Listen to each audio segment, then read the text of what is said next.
What's up, everybody, and welcome back to the Anything Better podcast with your host, myself, Paul Virzi, over here, Bill Burr over there, the Beverly Hills Kid, the Greek freak, Andrew Themlis, sitting there with a thick head of full hair. That motherfucker. You guys are listening to episode 75. Listen, 75 is a big one. We got to have some good ones with 75, right? 75? Yes, we do. Mean Joe Green. Oh, that's a big one. The man who turned that franchise around. I don't know where you go from there, Paul. Mean Joe's a good one. That's the only one I got. I started at Mean Joe Green, and I stopped at Mean Joe Green. No, we got some more, though. Deacon Jones. Oh, shit. I didn't see that. I didn't look at the thing. Deacon Jones, part of the fearsome foursome with Lamar Lundy, Merlin Olsen, and Rosie Greer. Am I right? Yep. We got, I got a list here. Gino Marchetti, Winston Hill, Howie Long. Oh, Howie Long's a great one. Jonathan Ogden and Forrest Gregg were the ones we got from the NFL. And Forrest Gregg's a great one. And Major League Baseball pitcher, the retired Barry Zito, who was with the Oakland A's and I believe the San Francisco Giants. 75, weird number for a pitcher, but I like this number. This is a good one. He also he won a Cy Young, right? Barry Zito. He might have. Andrew, I remember I went to old New Yankee Stadium, the second version of the house that Ruth built. And it was Roger Clemens versus and Roger Clemens is coming. Remember that lady? Roger Clemens versus Barry Zito, and they called it Cy Young versus Cy Old. Well, did he win one? He did, yeah. 0-2. Nice, Bill. That's 20-something years ago. All right, I got one for Paul, you. If I do my math correctly, that's coming up on 21 years ago. I got a question for you, because we've talked about the greatest ballparks, like where the Pittsburgh Pirates play, which I love. I also heard where the San Francisco Giants play is great. Fantastic. I think Yankee Stadium and Fenway Park are just absolute staples. What are the worst baseball fields? I mean, I got to be honest. I wouldn't say Yankee Stadium's an absolute staple, Paul. It's too new. All right. It's too new. There's not enough history. I still can't believe you guys fucking tore down the other one. I don't know why they just didn't renovate it. I don't know why they didn't renovate it, you know.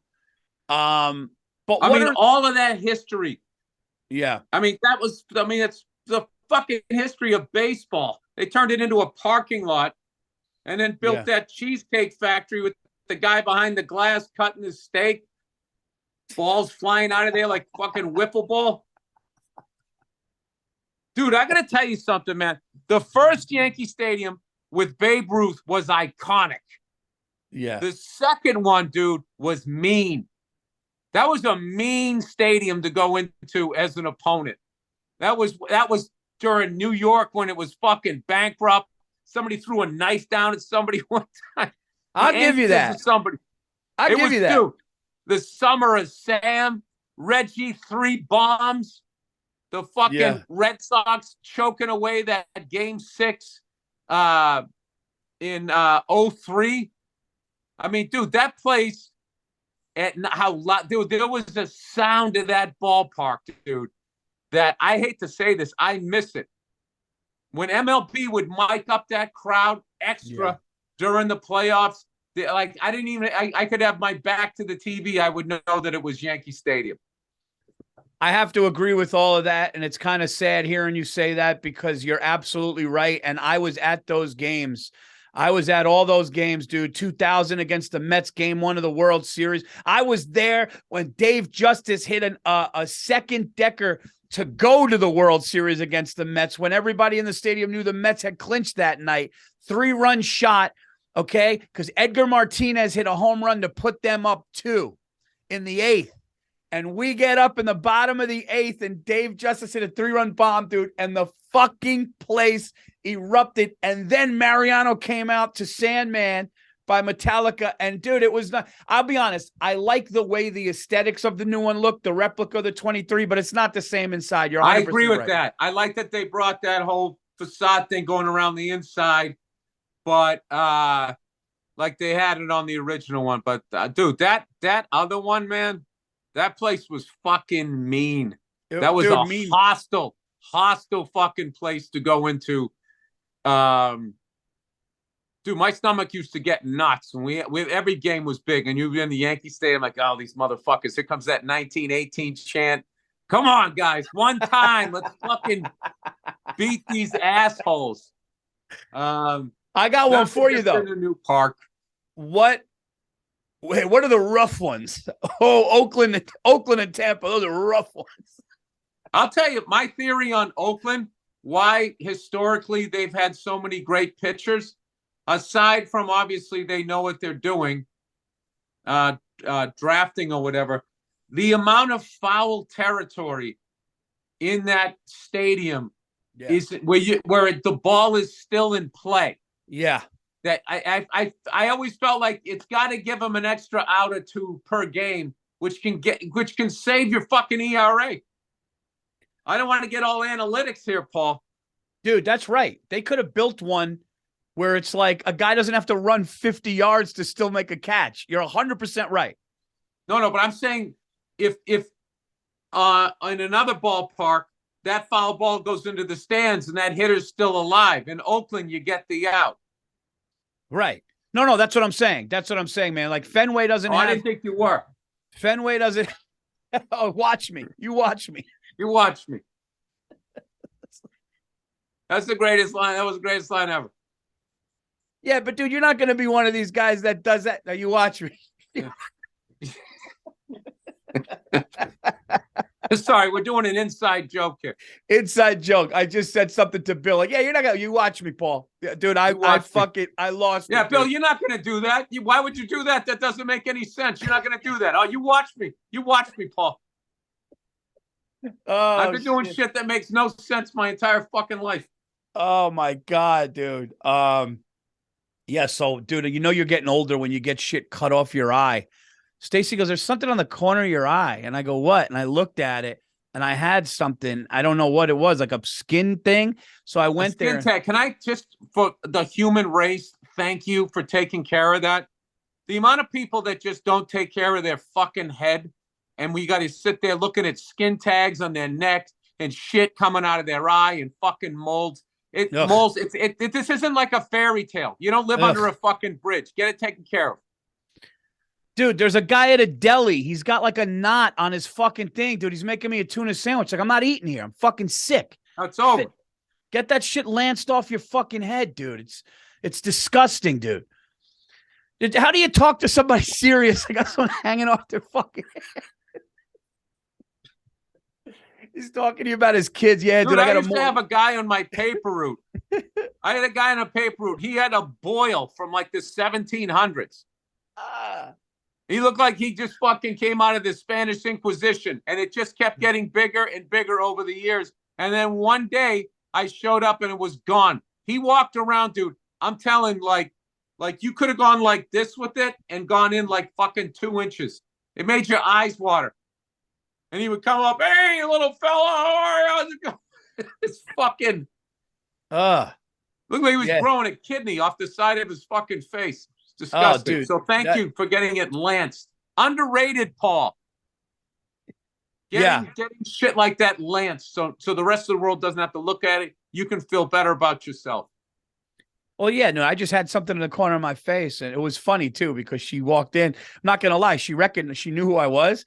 So the nurse gets the doctor, and she goes, "Oh, Paul Virzi." She goes, "Yeah, I heard that you're a comedian, right?" I go, "Yeah," and I go, "That's kind of why I'm here." And she goes, "What?" I go, "Yeah, man, I can't have this shit on my face." You gotta take that off. No, you gotta handle that shit. Yeah, it's I'm not really, we've talked about that. I'm not good with people that like drool and shit when I eat. I can't see that shit, dude, when I eat. It ruins my fucking lunch, dude. It's just I'm glad you made that point, Paul, because I love when there's some strange guys drooling while I'm eating. It actually increases my appetite. I think I will get an appetizer as long as that guy's still sitting there drooling. Hey, guys picking their nose and then handle my food. I'm not good with that shit. Oh, shit. Dude, I had something hilarious happen yesterday. I had this Italian kid. This kid who kind of like blew up on the internet, Anthony Rodia, funny guy. I was going to say Anthony. I was just going to guess Anthony. Anthony, yeah, Rodia. And you guys love that fucking name the way we love Patrick. No, not my family though. That's why my family went Christian Italians. and Paul. You guys, that fucking that's the name Paul is never going away. You know, all the Bob, Bills, fucking David, and all of those names have gone away for Trevor's and all of this shit. But Anthony's gonna. I think that's got staying power. He comes to the podcast, and I'm eating a fucking. I was starving, and I'm eating a bagel, and it I had a bagel, it had bacon on it, whatever. And I'm just biting it. I go, dude, I'm sorry. I go, and he goes to shake my hand. And I just go, no, dude, I got some grease and shit on it, dude. And I kind of went like this. And he goes, dude, I don't give a fuck. He goes, what do you think? He goes, I fucking like, dude, he just could give a shit, dude. I had like everything bagel shit on my hands and fucking grease. And he just shook it. He goes, what do you think? He goes, I fucking love bread. Which didn't even make sense. He just didn't give a fuck, dude. That is really fucking funny. But Bill, I wanted to tell a story on the show about my daughter's championship basketball team. But there's people that There's people that listen to this.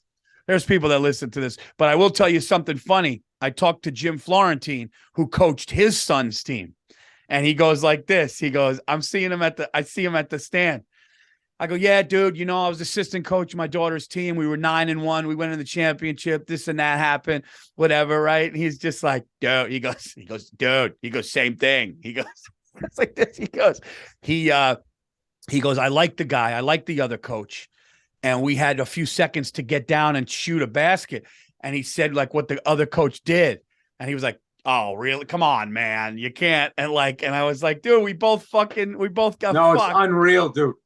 It's unreal. The level that that parents go, like you really see, like, you can't believe like how many people will just fucking become something else.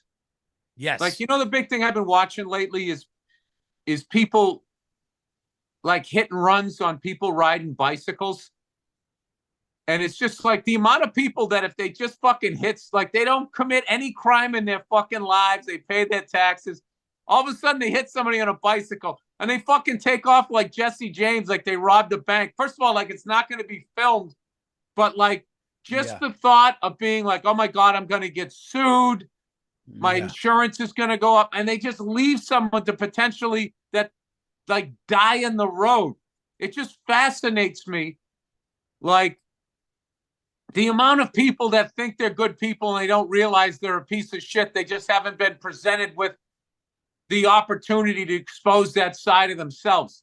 And I think a lot of that is when your kids get into sports and you start giving a fuck. Yeah. To a point that you're going to fix a game or like, when I was, 30 years ago, a buddy of mine started coaching Little League and there was a guy that was winning the championship every year. And he used to run the draft and he would stack his fucking team. Yeah. Just so he could go to work and act like he was this Little League Joe Torre. Or like, me and Joe Torre, we share something in common, like I know what that's like, what he's going through to be managing a dynasty. You see how he's keeping his cool? I do that with my 9-year-olds, like that level of shit. Yeah. And you said something to me a long time ago, which I actually I took, and I think it's perfect. And I took it from you. No, what you said was, I said to you, dude, when that guy got that power, when that guy got that power and money, he changed. And you go, no, he didn't. You go, the power and the money made the guy be the guy that he is. And I've seen that where it's like, I know people that have been broke and become millionaires. And then I know people that have, the opposite, and they just never would change. They never change because who they are is that. These people, there are pieces of shit amongst us that show up to a holiday party with a glass of wine and go, and everybody thinks they're great. And it's like, until that person gets in a situation, you don't know if they're a piece of shit or not. Yeah. They have to. You got to see them when they have the opportunity. Yes. To be a piece of shit. Then that's the only way you're ever gonna know. Hey, Bill, you know any comedians that if they had a show, they'd become a nightmare? Oh, there's a couple of rough ones. I don't think that happens as much as it used to, because I don't even think if you have a TV show, it's even special anymore. There's just so many fucking shows. And where it was like back in the day, like I remember that, like if somebody like walked into like the Laugh Factory, the star of a sitcom, you sensed they were there. Like there was an energy shift. Like, you know, oh, fucking, you know, whoever the fuck is here. You know, it was always like the first name of the comic. Eddie's here from Eddie's on NBC, right? Eddie's Place. And you could just feel the whole vibe of it. I remember, and I would just totally watch them really intently when they were on stage, thinking like, man, they're on fucking TV. They have a hit TV show. That's like in the third season. They got to go another season and a half. This is going to go into syndication and then never going to have to fucking work again. They're going to just have tens of millions of dollars falling on them every year as they continue to do stand-up dates. All of that shit is gone. Yeah. So now it's just like, you know, the money's not the same. The fame isn't the same. The power isn't the same. So it's kind of all leveled out. So, all right, everybody, it's Talkify. Are you having a hard time meeting great people to date? Why do you keep trying the same methods over and over if you know you're set up to fail? It's time to say goodbye to swiping and bring back the human touch to dating with Talkify. Talkify. Andrew? Talkify. Talkify is the country's #1 modern matchmaking service that is designed to help you achieve relationship success. Their trusted compatibility. Dude, speaking of which, why do farmers have such a hard time meeting women? Is it because they're out on that giant piece of property? There's a lot of stuff out there for farmers. You notice that? Yeah, dude, they're fucking farmers only. Farmers only. All the people that live in the middle of nowhere. What about that guy cooking meth who wants to find love? Their trusted compatibility specialists hand select successful and compelling candidates, Paul. So you can date. How about somebody chill? I don't want somebody compelling. That sounds too dramatic for my world. So you can date consciously and productively. Here's how it works. The Talkify matchmakers meet you to learn about what you're looking for in a partner. Hey, someone to make me a sandwich and shut a yap every once in a while. That would be compelling to me, Paul. Then I'm kidding. Every woman is a warrior and everything they have to say is important. Then they'll select and screen. Then they'll select and screen potential match candidates for you, doing background checks. Background checks, Paul. That never works out good for a guy. Somehow women always pass with flying colors. Video interviews and asking the tough questions that are too awkward for first dates. Are you divorced? What would be the tough question? So we're going to hook up here. What? From there, your matchmaker plans your date introduction and handles all communications for you, creating a safe and stress-free dating experience. Talkify is committed to finding your match. 80% of clients, Paul, met their person within the first 12 matches. I mean, they're crushing it over there. Don't let an old jaded curmudgeon like me. You know what my problem is, Paul? There was no Talkify when I was young. It's Talkify. Talkify, everybody. Don't end up like me. Use Talkify. You'll find love and be able to read out loud. And right now, Talkify is offering our listeners 20% off. You get a 20% discount on finding true love when you become a client at Talkify.com/better. TAWKIFY.com. talkify.com/better for 20% off when you become a client. Talkify.com/better. All right, everybody. It's Rocket Money. The average person around 12 paid subscribers. Wait, what? Has. You missed Okay. has.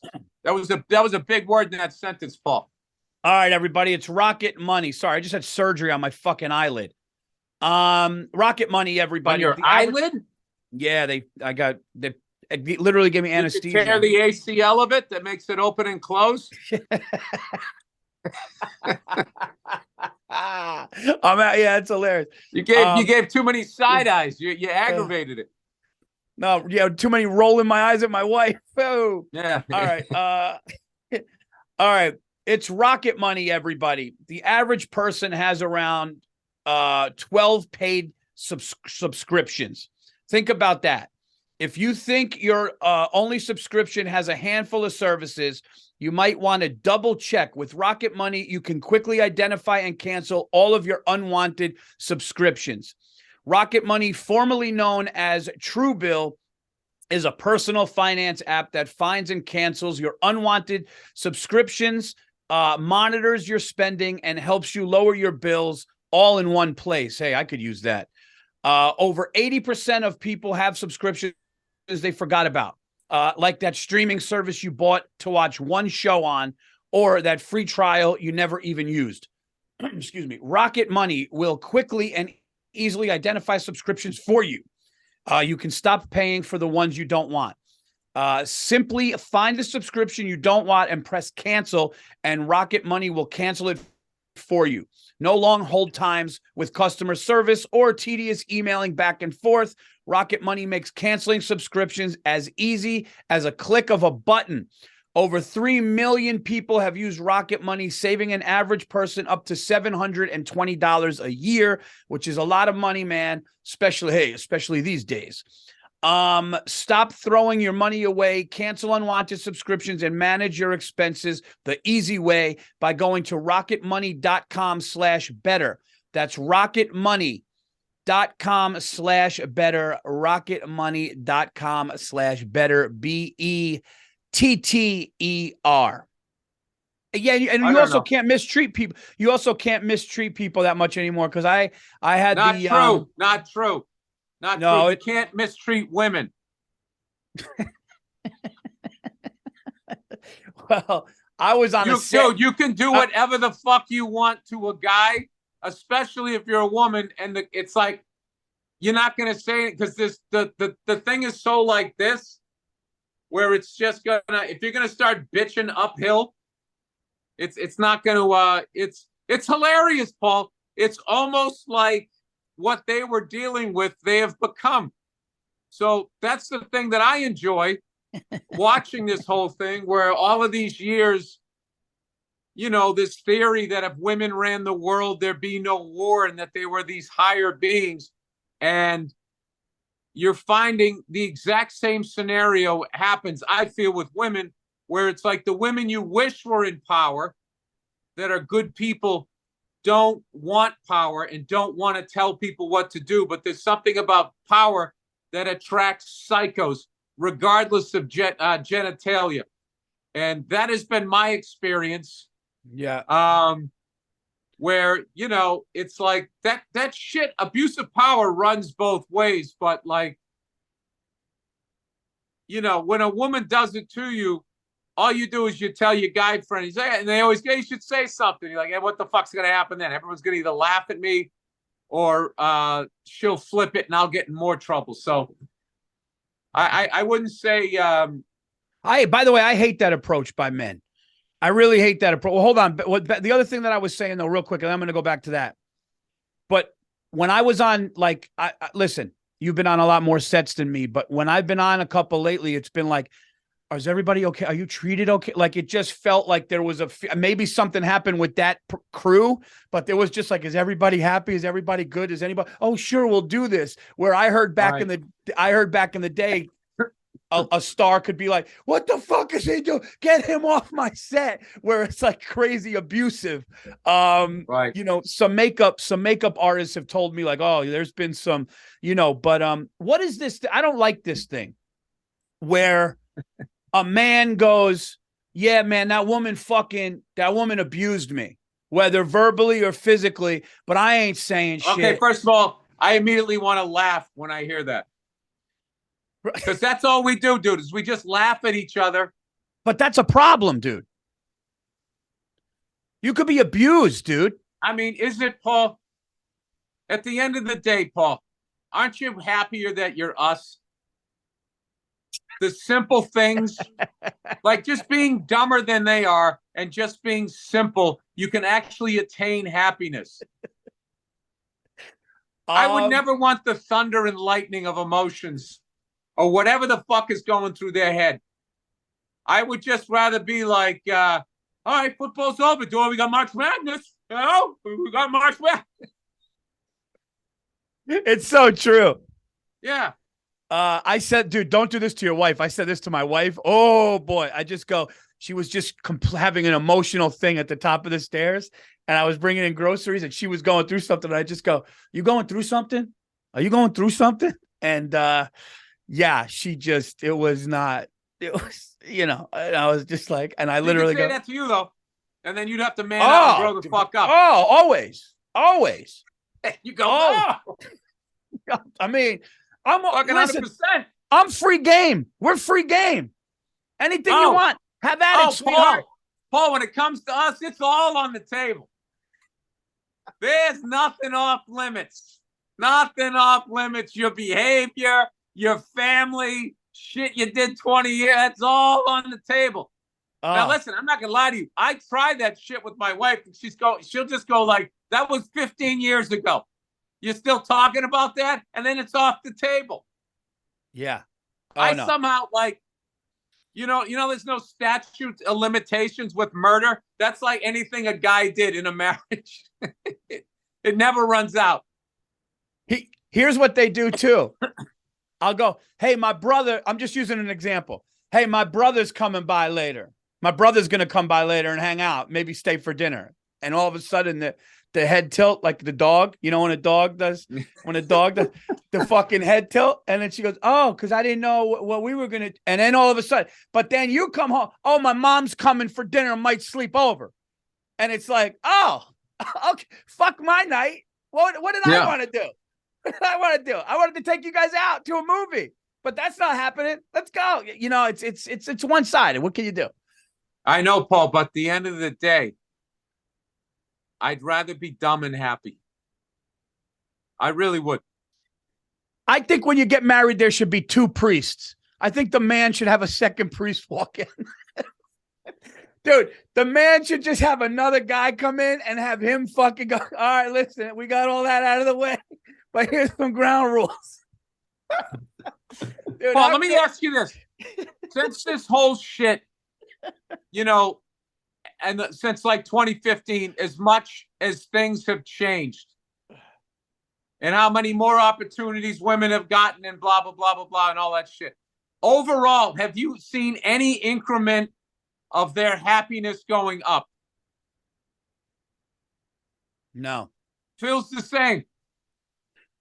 No. And listen, dude, you couldn't pay me enough to live that fucking experience. I personally am a way happier person through, but I mean, it wasn't through any of that bullshit. It was through like, you know, taking mushrooms and figuring myself out and going to therapy. Way happier person. Way fucking happier person. And I don't know that, I think I'm just too dumb to figure out what, I don't know what it is, Paul, you know, you just go for a walk. Or meditate. Yeah.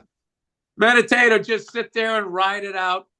You know, look, I'm not gonna lie to you, dude. I'm not an easy person to fucking be with, but like I no, will say, no, you're a cakewalk. No, but I know, right? But I will say this though, too. If we were playing like a video game, she has all the weapons, I feel. Oh, she's got the cheat code. Yeah, she's got the Grand Theft Auto where she's defeating the army, and I'm still riding around in that fucking what was it, the that car with the flames on it. No, dude. They listen. It is what it is with them. It's dude. Chris Rock's joke, man. He goes, "You could fuck them with a big diamond dick." She's like, "Why'd you make me come so hard?" No, I will tell you this though. My wife all of a sudden has turned like this corner, and she'll be like, "Yeah, you're right. I do that." And you know what's funny? Whenever she does that, dude, I shake her hand like we made a land deal. I go, "Thank you." I go, "That's all I'm looking for." And you're right. I was an asshole. Oh, that's fucking great. That's big, dude. If your wife is going, "Hey, dude, you're right. You got me on that." That's a fucking dude. That's healthy. And this is the thing. I'm not even saying go work on it. I'm just saying acknowledge it. I don't get that. I've never got that. That's enough for me. It's like, I'm not expecting you to fix that in 30 minutes like the episode of a sitcom. That even if you decide to fix that, that's going to be at least 18 months to the rest of your life. Paul, I've been trying to not flip out and have a temper for fucking 34 years. I have moved the rock about 1 foot. Yo, the handshake. But I'm pushing every day, Paul. Dude, the handshake afterwards is one of it's almost the only thing you could do that makes that funnier is if you button your jacket and then do it like you're in a lawyer's office. It's dude, a land deal, maybe one of the funniest things I've ever dude, I just picture her saying that and you just going buttoning your jacket. Okay. Yeah, Bill has a tie with like a button-down shirt with short sleeves. No, I can tell you, I did it. We were sitting at a restaurant bar, and we did it in my car. Oh, dude! Over and I go, and she just took my hand and I shook it. It was a firm handshake too. Like, all right, this guy's on the level. Like you closed on a house. It's so great. Yeah, we'll draw up the paperwork tomorrow, but we have a verbal agreement here. This is not an attack on my wife, but I could count on one hand how many times my wife goes, "Paul, dude, you know what, man? That's on me. I was wrong." I mean, listen, and granted, I'm wrong a lot, but you got to give that sometimes. You really want your wife talking to you like you committed a foul in basketball? That's on me, man. I would. No, and listen to the thing too, because they're always trying to make the relationship better. It's like if they would just do that every fucking once in a while. Oh, dude, that is Hey, sweetheart. It's 8 a.m. You got 3 quick ones. You got to go to the bench. You got to get your mind right. We'll bring you back late second quarter.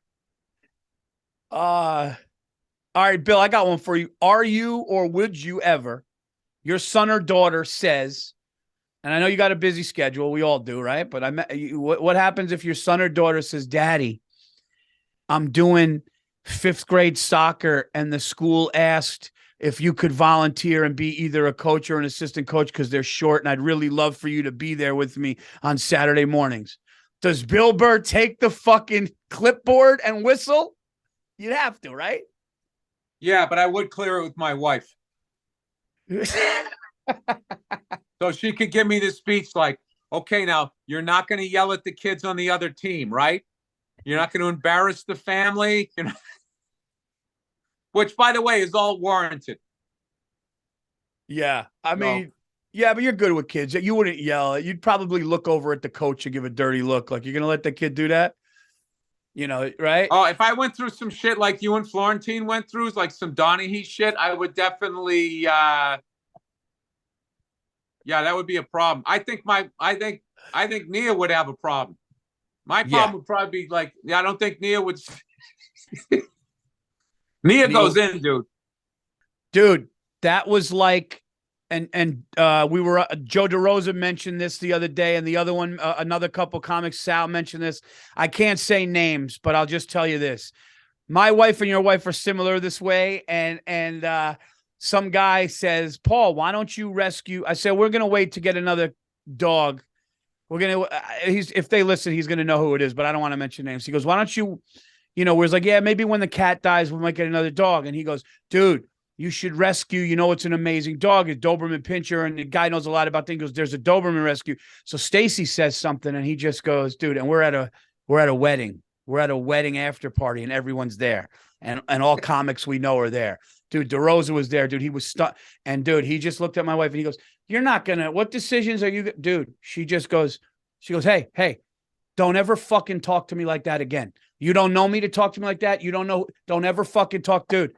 Dude, I went like this. Dude, I would buy that on DVD just to watch her do that. Dude, every comic just goes, dude, I was so fucking floored that I just inadvertently, I go, does anybody need a drink? I walked away. I just Don't you hate that you had to say that? You had to like make it less awkward. Let that guy sit in it. She's 100% fucking right. Dude, I wish I saw that. Dude, his face dropped. Comics to this day go, dude, when your wife, now all he is nice to my wife. Like, hey, how's your wife? Tell your wife. Dude, I was on a podcast with DeRosa and Salvicano, and DeRosa goes, dude, I knew the type of woman a man needs to be with when I saw. He goes, dude, when your wife did that, he brought it up, dude, like a year later. She just goes, don't you ever fucking talk to me like that again. You don't know, dude. It was like 1 a.m. Everyone's drinking. My wife was sober. It was epic, dude. It was fucking... But I'm not going to lie to you. I was so uncomfortable because, I'm not good with that I just walked away to the bar. I just go. I know that feeling. That's my classic Nick DiPaolo story. I must have told this one on the podcast. Dude, I was standing in an elevator, me and Nick, back when I was drinking, right? We were doing this fucking Just for Laughs tour in America. It sells out in Canada. Never, the brand wasn't what it needed to be in America. So we were playing to half-filled houses, and it was just, one of those tours you're excited to do, and then it doesn't pan out. So we're fucking drinking at the bar. So we go to get in the elevator. Me and Nick get on, and then this other guy gets on, and he just looks over at Nick. He goes, yeah, 4. Because Nick's over near the thing. And Nick just looks at him. He goes, what do I fucking work for you? And then the guy does like an uncomfortable laugh, and Nick just stares at him. And then the guy had to like walk over to where Nick was and uncomfortably reach. Oh my God. The floor. And then the doors closed. And it was so uncomfortably silent. I went like, yeah, hey, so it was a good show tonight. And I just started a conversation. I hate it. I should have let that guy sit in the shame of what he did. Yeah, but you're not built like that. Me neither. We're not built like, because I have a disease. And it's a need to be liked. It's a terrible thing to have. It's but you probably felt thing to have. You don't think you felt for him though? No. No. Paul, would you ever walk on a fucking elevator and go, yeah, 4? No. And what, Paul, okay, you're Sicilian fucking blood here. Yeah. Okay? Reading that moment in that guy. Is that the kind of guy you want to hang out with? That guy's a good guy? No. Yeah, exactly. Nick gave him exactly what the fuck he deserved.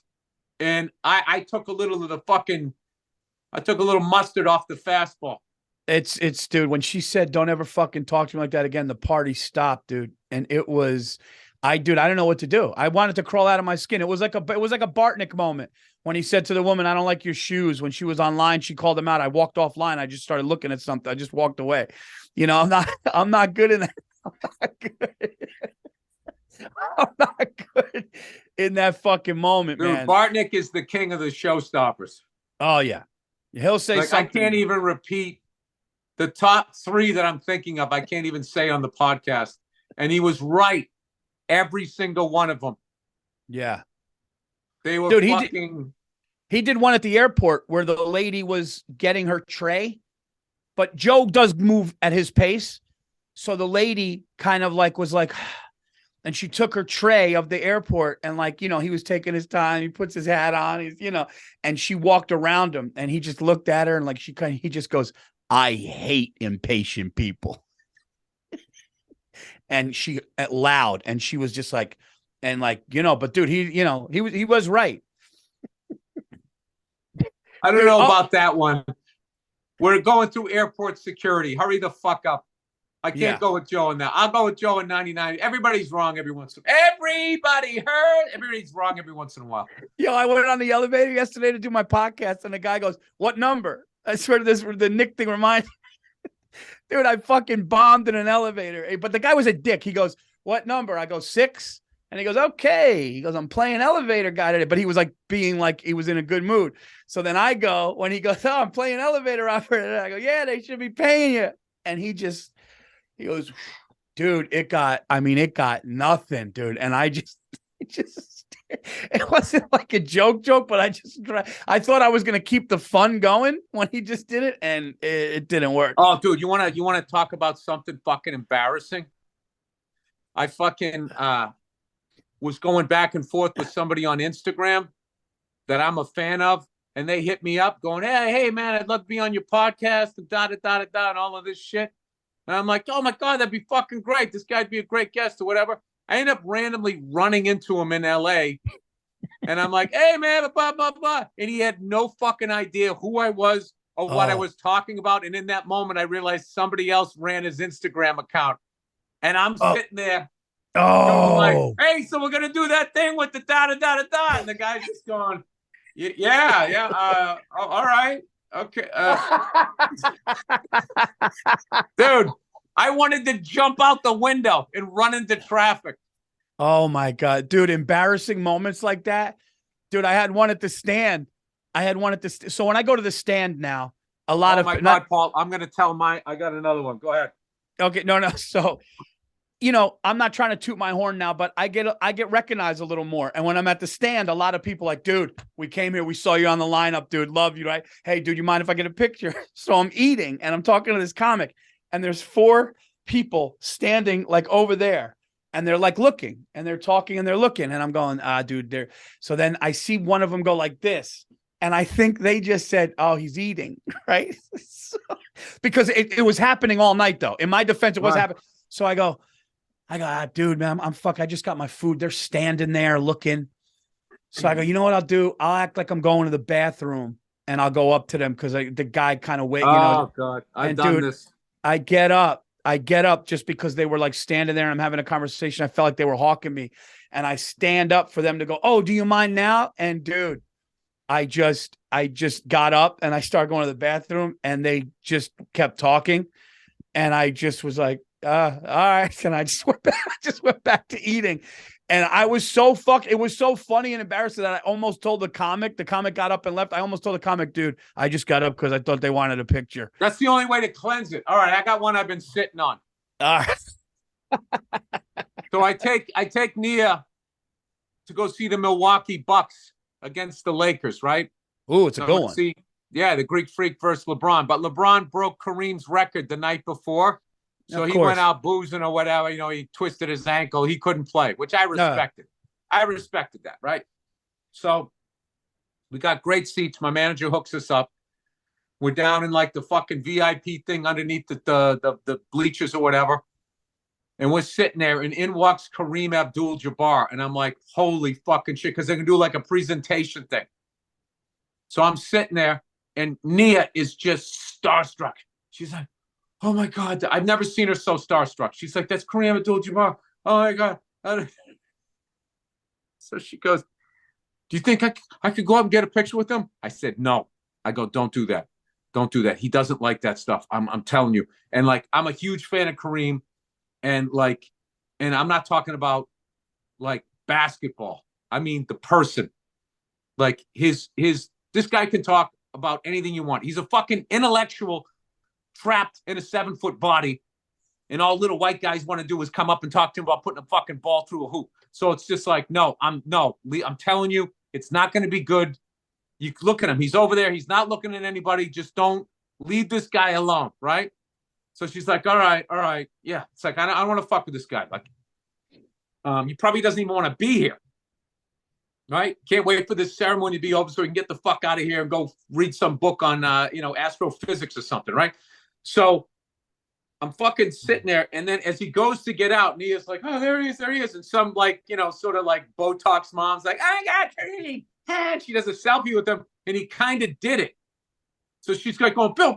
So I go, all right, maybe. And I went up Oh, No. I went up to him. No. And this is my in was he wrote an article, and when he said some comedians' names, he mentioned my name.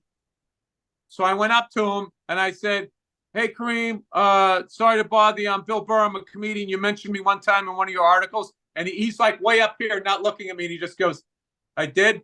And I was like, "Oh, no." Oh. Oh, man. I don't remember the rest of the conversation. I think my voice went up and trailed. I was like, "Yeah, maybe get a picture of this." Did you do a picture or no? He just walked away. Oh, my God. Oh, dude. I was hoping the ending Dude, would be that better. stayed with me until mid-second quarter.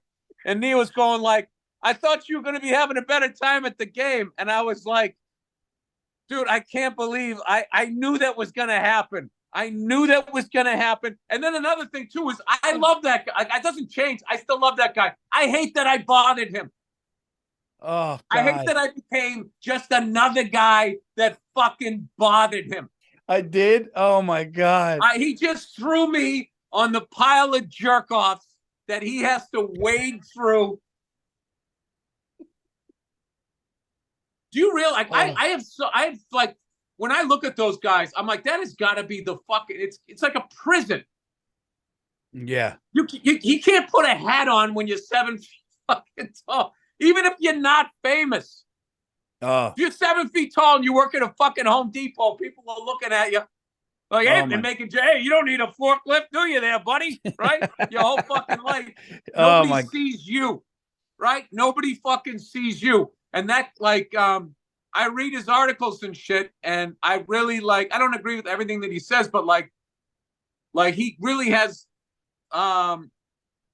He's so beyond the game of basketball, and I was just like, I am not going to talk to this guy. Dude, that's incredible story. That is fucking nuts, dude. Oh, dude, I feel like I'm embarrassed again as I tell it, but I still 100% love the guy. And if I could do it over again, I wouldn't have bothered him. Right. I remember somebody saying that about Tom Brady. They go, "You ever meet Tom Brady?" I go, "No, I haven't." They go, "Dude, you would absolutely freak out if you met him." I said, "I would. You know, my gift for him would be for 6 Super Bowls and 20 years of winning. I would leave him alone. Yeah. I would be one less jerk off coming up here. "Oh, I think you're the greatest," and just fucking let him finish his scallops. I pride myself on doing that. And you know what? Dude, that story hurt me. That story hurt me because I know how much it hurt you. This is why, you know what? And my wife loves me so much it hurt her because she was just like, I didn't know. I thought, because I was like, I know that woman took the picture. She just kind of went up and did it. She's like, "Oh, yeah, Kareem."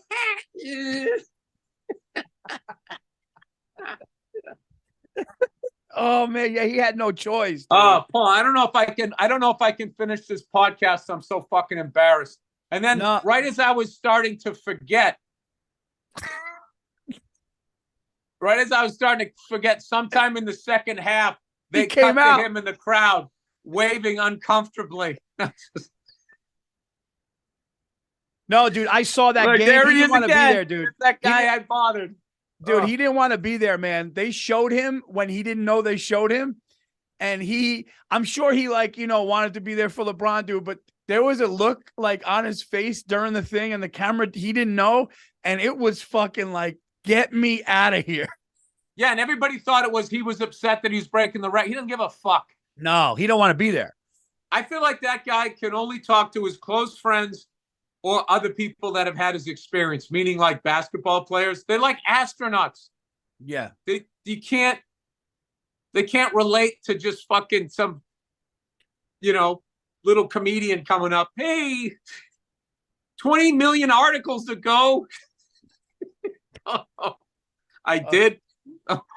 I did is fucking, not looking at you saying it is. Oh, Paul. It would have hurt me for a while. He was looking, he could have seen where they were building the new Staples Center. He was looking so far away from, he was so high up in the air. Oh my God. Well, you know what? At least you're talking about it. That's a big step. Hey, Paul, thank you. I appreciate that. I'll fucking shake your hand. That's a big step. Sometimes you got to just say it to cleanse it, the embarrassing ones. But dude, what do you talk to Lawrence Taylor about? You know what I would talk to Lawrence Taylor about? I would talk to him about golf, because that would be a conversation he wants to have. Guy plays golf all the time. Or do you think that would even annoy him? No, I don't want to superimpose what happened to me on everybody else. I don't know. I just look at those guys like, you know, dude, Lawrence Taylor changed the position and probably has been to, what's the over-under on orgies that guy's been in? Oh, forget it, dude. Where it's just him and 20 women. It's just like, what the fuck am I going to say to this guy? Like nothing. It's like you can't. It's an astronaut thing. The guy's been to the fucking moon. And I'm going to be like, oh, yeah, I was just playing. I did a show in Des Moines. Oh, yeah? You see that fucking thing up there? I was on that. Were you? Were you? You said that. Oh, I know. That type of shit. Oh, that shit. That one guy walked up to him. Do you saw that guy online? The guy with the Bible? And I'll tell you this. I gotta be honest. I gotta give it up to the dude with the Bible. That punch would have taken me down. He ate that punch like he ate those donuts. His whole all his hair shook. Who punched him? I didn't see the punch. Who punched him? You didn't see that one? John Glenn punched him? Like, you didn't, blah, blah, blah. He goes, you're a liar. You're a liar. And he goes, you're a coward. He called a fucking astronaut a coward. Dude, and this guy, old school, was like, nobody calls me Yella, right? Turns around. And what's great is you don't see it connect. You just see the back of this guy's big dumb head. And it is a fucking, it was a brain shaker. And this guy, he took it. I would have had to, at the very least, regroup. If there was a public trash can, I would have been leaning on it. All right, maybe you orbited it. Be trying to knock it down. Yeah, I mean, I don't, you know me. You know, I'm humble, but I would, if I went to the moon, I'd be like, give me the Bible. I swear to God. Yes, I did. Yes, I did. What did he say? He goes, dude, you know, I saw a different one. I don't know if this is the same one. I saw one where he went up calmly to the guy and he goes, hey, how you doing? They had a little talk and he goes, hey, man, if you really went to the moon, would you put your hand on the Bible and just say I did it? And then the guy looked at him and just started walking away. And he goes, you know, the only thing less credit, you're less credible. And like, they had a thing like that. And then he went up to another guy. He goes, hey man, real quick, dude. He goes, would you be willing to put your hand on the Bible, put your hand up and say that you swear that you went to the moon? And like, none of them did it. They just walked away. Can I ask you a question, Paul? Yeah. If you were lying at that level, are you really concerned about this potential invisible man that's going to send you to the depths of hell the rest of your life because you claimed you went to the moon when you really didn't? Is that punishable? Do you go to hell for that? I don't know. I don't know. I don't know what these guys think of that. I don't know what these guys' faith is. Where's the cutoff, Paul? Like, you know, in basketball, in hockey, like you got the number 1 seed down to the 8th seed, and then the 9th seed, even if they're a half a point behind, they go to the off season. They don't make the playoffs. Where is that morally for you, as far as going from like you're on like Paul Virzi's on the bubble, right? And do good actions outweigh bad act? If you have more good actions than bad actions. I'm a God-fearing dude. I believe that there's something. I don't know. God-fearing? God, I guess, is that God? I believe in God. I believe in God. Is that better? I believe you just in went God. Porky Pig on me. Yeah. Wait. I believe that bad deeds are punished. Like, I believe that if you do more good than bad, that means something in life. I feel like there's the balance in life. I feel like, karma comes back to people. I believe in that stuff. So, but if I went to the moon, what I feel? Okay, go ahead. Sorry. I was just going to say, if I went to the moon, I'd put my hand on the Bible and be like, Yeah, dude, I did go to the moon, and you're just a journalist. Like I would be, if I did it, I wouldn't walk away the way that they did. One guy walked away like he didn't go to the fucking moon. One guy walked away like he didn't go to the fucking moon. So I don't know. But here's my thing, Paul. If you would lie, I know what you mean. 50 years to the whole nation, you would do that, but you wouldn't put your hand on a Bible. Dude, if you're an astronaut, you probably went to church religiously every Sunday for many years.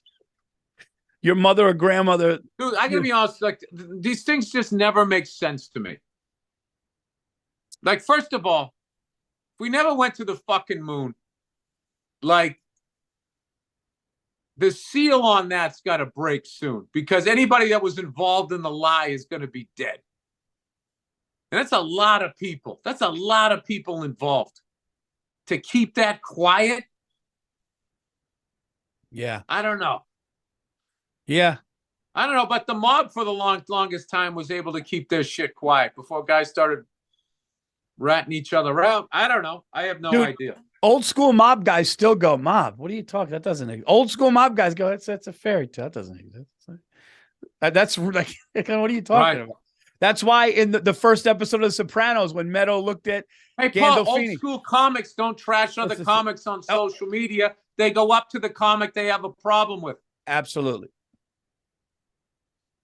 Absolutely. But not in today's game. I'm not saying all of them, but like that, one of the few things that disappoints me, because I love the power that young kids have now to jumpstart their careers, and they don't have to wait for someone to be like, and now I've decided you can make it. They can kind of do it on their own.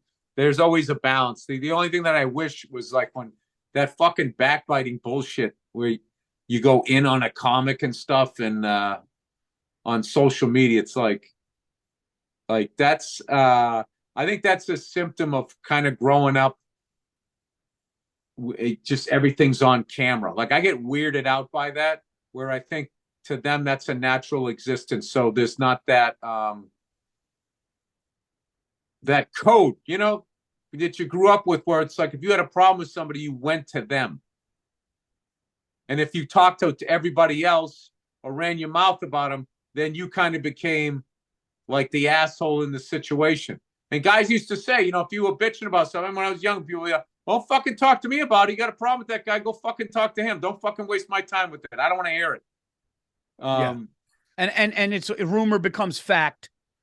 That piece of shit. Did you hear what that piece of shit did? And then all of a sudden it's out there. It's bullshit. It's because nobody listens to the other side of the story. Guys are lying. Guys are lying and shit. I'm not even going to, it's what it is. But guys are saying they went to the moon and then they won't put their hand on a Bible. I love all this shit like the medical community is getting. You know what I mean? Like they're actually secretly trying to kill people. It just fascinates me. Where it's like they've defeated every plague. Like AIDS, I heard they've been able to cure like 2 or 3 people, cure them of it. Where they've been able to get it where they can't detect it. But it took fucking 40 years. Yeah. You know what I mean? So it's just like one of these deals where like, this COVID shit is new. It's going to take them a while, but they're going to wrangle it, and they're going to fucking take care of it, and they'll fucking eradicate it like they have everything else. And then there'll be the next thing. But like, I don't think that they like, I might be wrong about all this, but I don't think that they would go out and try to kill a bunch of people because of overpopulation. They would have done that with AIDS. They would have let that happen. And they didn't. They fought it, and then they beat it. So yeah. I mean, I'm not saying they're not without fault. They came up with synthetic heroin and fucking killed a bunch of people. But you can do that about any industry. Yeah. Listen, just playing devil's advocate. When AIDS came out, there was 5 billion people on Earth. Now there's 8. I don't know if that has anything to do with it, but I don't know if they're trying to kill us. I don't fucking know. Wait, what does that mean? The population increased. Right. So I'm saying, yeah, that's what I'm saying. I'm saying Paul, that was a virus that you got through fucking. So everybody's like, oh my God, this is going to wipe us out. dude, the first, like, I don't know how many years of it, they didn't know what the fuck it was. Then they figured out what it was. Then they were able to isolate it. Then they came out with that AZT. They talked about how to protect yourselves, wear condoms, da-da-da-da, practice safe sex. They did all of it, and they walked it down. It took them 40 fucking years, though. What's crazy is Magic Johnson, dude. Magic Johnson in 1992, dude. He got it in 91. And in 92, dude, he was like in the White House. And then he just fucking like clicked his heels out of there, dude. I mean, dude, I was like, when he got that stuff, I was like, oh my God, we're going to watch him die. It was a death sentence. He said everybody looked at him like that. He said after he did that and he would talk to people, he said, like, I watched people look at me like I wasn't going to be here. That's fucking brutal. Yeah, and so much of your health is your mental state. I went to a doctor one time and he goes, well, look, at your age, I'll be honest with you, there's no good news from here on out.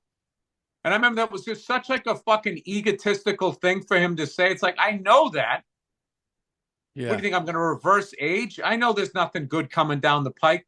But why would you shower that fucking negative shit onto me?